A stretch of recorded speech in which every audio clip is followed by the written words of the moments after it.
ಶುಭೋದಯ, ನಮಸ್ಕಾರ, welcome to Yoyo Kannada. ಬನ್ನೀಗ ನೋಡೋಣ ಈ ದಿನದ ಗೋಲ್ಡ್ ರೇಟ್. ದೇಶದಲ್ಲಿ ಇಂದು ಬಂಗಾರದ ಬೆಲೆಗಳು ಗಮನಾರ್ಹವಾಗಿ ಇಳಿಕೆಯಾಗಿವೆ.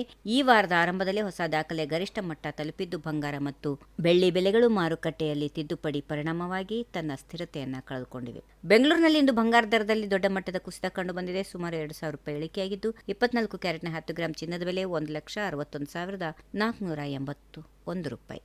ಅದೇ ರೀತಿ 22 ಕ್ಯಾರೆಟ್ನ ದರದಲ್ಲಿ ಕೂಡ 10 ಗ್ರಾಂಗೆ 1,800 ರೂಪಾಯಿ ಇಳಿಕೆಯಾಗಿ 1,48,120 ರೂಪಾಯಿ. 1 ಕೆಜಿ ಬೆಳ್ಳಿ ಬೆಲೆ ಪ್ರಸ್ತುತ 2,94,900 ರೂಪಾಯಿ ವಹಿವಾಟು ನಡೆಸ್ತಾ ಇದೆ. ಪರಿಶೀಲಕರ ಪ್ರಕಾರ ಮುಂದಿನ ದಿನಗಳಲ್ಲಿ ಬಂಗಾರದ ಬೆಲೆಗಳು ಹೆಚ್ಚು ಅಸ್ಥಿರ ಆಗುವ ಸಾಧ್ಯತೆಗಳು ಇವೆ. ಮಧ್ಯಪ್ರಾಚ್ಯದಲ್ಲಿ ನಡೆಯುತ್ತಿರುವ ಸಂಘರ್ಷದ ಬೆಳವಣಿಗೆಗಳು, ಅಮೆರಿಕನ ಡಾಲರ್ ಚಲನೆಗಳು ಮತ್ತು ಶೀಘ್ರದಲ್ಲೇ ಹೊರಬರುವ ಅಮೆರಿಕದ ಆರ್ಥಿಕ ಮಾಹಿತಿಗಳ ಮೇಲೆ ಹೂಡಿಕೆದಾರರು ಸೂಕ್ಷ್ಮವಾಗಿ ಗಮನ ಹರಿಸಿದ್ದಾರೆ. ಭೌಗೋಳಿಕ ರಾಜಕೀಯ ಉದ್ವಿಗ್ನತೆ ಮತ್ತಷ್ಟು ಹೆಚ್ಚಾದರೆ ಸುರಕ್ಷಿತ ಹೂಡಿಕೆಗಳತ್ತ ಜನರು ತಿರುಗುವ ಸಾಧ್ಯತೆಗಳಿರೋದ್ರಿಂದ ಬಂಗಾರದ ಬೆಲೆಗಳು ಮತ್ತೆ ಏರಿಕೆಯಾಗುವ ಸಾಧ್ಯತೆಗಳು ಇರುತ್ತವೆ.